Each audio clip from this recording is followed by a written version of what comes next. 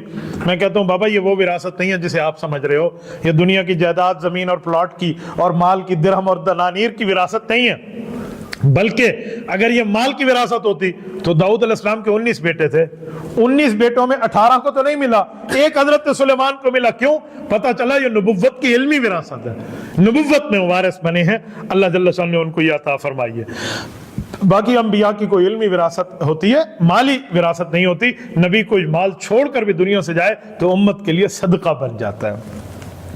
اس کے آگے جو ہے علمنا منطق الطیر, یہ پرندوں کی بولیوں کی بات ارشاد فرمائی کہ حضرت سلیمان علیہ السلام کو نبوت بھی دی, باقی علوم بھی دیے, پرندوں کی زبانیں بھی دی. ہر پرندے سے, مینا سے, چڑیا سے, ہدہد سے, لالی سے, کوے سے, اسی طرح جو ہے نا کیا کہتے ہیں وہ طوطے سے, باقی جتنے پرندے ان سے ان کی زبان میں بات کرنا. قرآن کہتے ہیں علمنا منطق الطیر, یہ بات ہم نے حضرت سلیمان علیہ السلام کو سمجھا دی. وہ ہر پرندے سے اس کی زبان میں بات کرتے ہیں. اب دیکھیں نا کسی کی زبان میں بات کرنا, آپ اور ہم اپنی مادری بولی میں بیٹھے ہوتے ہیں, ہم دنیا کے چھٹے بر اعظم میں پہنچ جائیں اور وہاں کوئی سے ہم سے ہماری زبان میں بات کرے تو بندے کو ہم میں بھی خوشی ہو جائے گی کہ یار مجھ سے میری بولی بول رہا ہے, ماں بولی جسے کہتے ہیں, مادری زبان.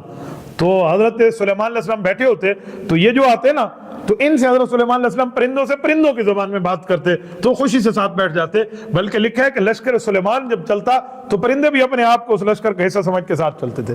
یعنی اللہ تعالیٰ نے ان کو یہ معجزہ عطا فرمایا تھا. یہاں جو بات کرنے کی ہے وہ یہ ہے کہ سلطنت سلیمانی میں ایک واقعہ ہوا. واقعہ یہ تھا حضرت سلیمان علیہ السلام نے پورا نظم و ضبط برقرار رکھنے کے لیے سب پرندوں کو اپنے پاس حاضر ہونے کا حکم دیا. ساری مخلوقات میں سارے آ گئے پر ایک پرندہ نہیں آیا, اس کا نام ہے ہدہد. ہوا یہ حضرت سلیمان علیہ السلام گزرنے لگے اور وہاں پہ میٹنگ ہے. جب وہاں پہ پہنچے تو راستے میں گزرتے ہوئے ایک وادی سے گزرے ہیں تو وہاں اب سورت کا نام سنیں جو سورت النمل ہے. وہاں ایک بڑی چیونٹی تھی, اس نے باقی چیونٹیوں کا اندر بلوں میں گھس جاؤ. انہوں نے کہا کیوں؟ کہا بلوں میں نہیں گھسو گی نا, یہ سلیمان علیہ السلام کا لشکر آ رہا ہے, ان کے ساتھ ہر طرح کی مخلوق ہے, انہوں نے جانے انجانے میں تمہیں رگیڑ دینا ہے, تم نے نہیں بچنا, لہٰذا اپنے اپنے بلوں میں گھس جاؤ, تمہارا کوئی اتا پتہ نہیں چلے گا کہ تم کہاں پہنچے اور کہاں نہیں پہنچے. انہوں نے کہا جی بہت اچھا. وہ ساری اپنی بلوں میں گھس گئی. جب وہ اندر گھس گئی تو حضرت سلیمان علیہ السلام وہاں سے تشریف لے گئے. اب سمجھیے اس چیونٹی نے بات کی تھی, چیونٹی کو نمل کہتے ہیں, تو اس نمل کا نام اللہ تعالیٰ نے قرآن کریم میں ذکر فرما دیا اور پوری سورت ان کے نام پہ دے دی. اب آگے گئے تو تفقد الطیر, آگے جا کر اللہ تعالیٰ کے نبی نے ان کی پوری حاضری لی, جتنے وہاں پرندے بیٹھے تھے. اب سارے پرندے حاضر ہیں لیکن انہوں نے فرمایا کیا ہو گیا یار, ہدہد نظر نہیں آ رہا, ہدہد کہاں پہنچا؟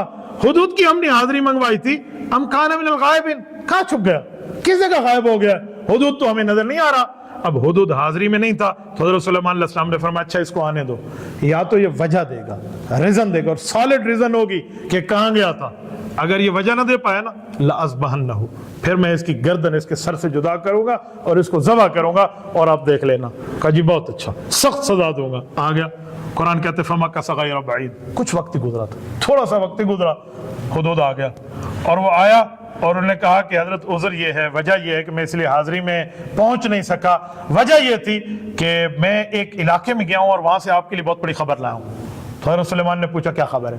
انہوں نے کہا جی میں ایک جگہ گیا، وجئتک من سبا بنبأ یقین، وہاں ملک سبا ہے، وہاں ملکہ سبا کا معاملہ ہے، وہ ایک عورت ہے، حکمرانی کر رہی ہے، رعایا ہے، اس کی سلطنت ہے، لیکن وہ لوگ سورج پرست ہیں، مشرک ہیں، وہ ایمان والے نہیں ہیں، اور وہاں ان کا یہ معاملہ ہے۔ تو نے کہا جی اچھا یہ بات آپ کرنا چاہ رہے ہیں؟ اب حضور نے کہا حضرت اس کا بہت عالی شان اور بہترین شاندار ماجبین دل نشین اور جو ہے نا خوبصورت سا اس کا تخت بھی ہے، اور ایسا تخت تو میں نے کہیں بھی نہیں دیکھا۔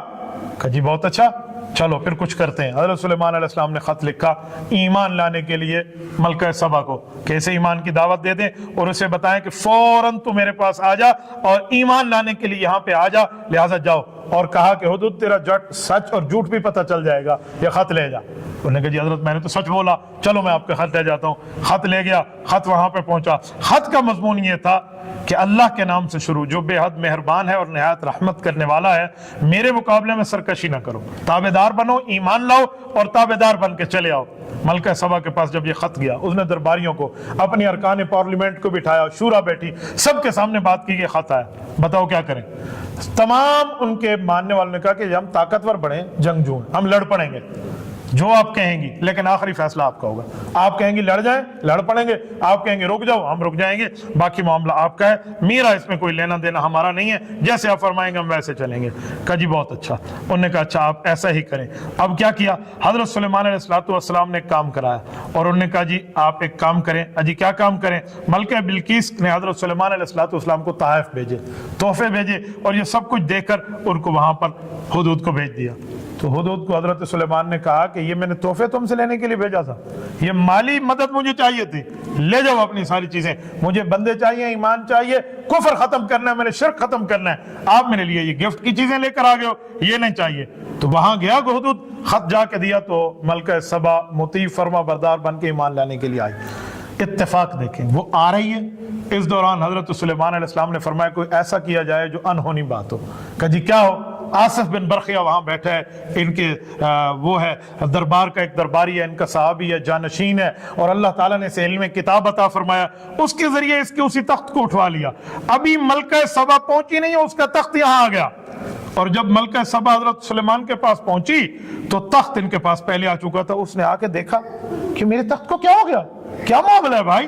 تو بڑی حیران و پریشان و سرگردان رہ گئی۔ وہاں اس نے کلمہ پڑھا، اور کلمہ پڑھ کے ایمان لے آئی، اللہ تعالیٰ کی فرما برداری میں ہو گئی۔ اگلی آیت میں، اسی پارے کی آخری آیت میں توحید پر ایک خطبہ اللہ تعالیٰ نے ارشاد فرمایا ہے، قل الحمد للہ وسلام علی عبادہ الذین اصطفیٰ۔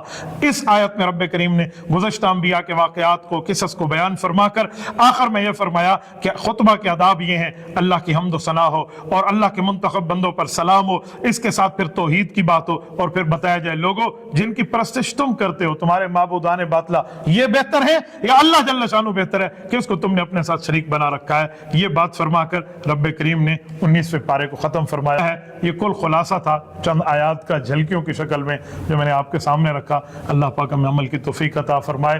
وآخر دعوانا ان الحمد للہ رب العالمین۔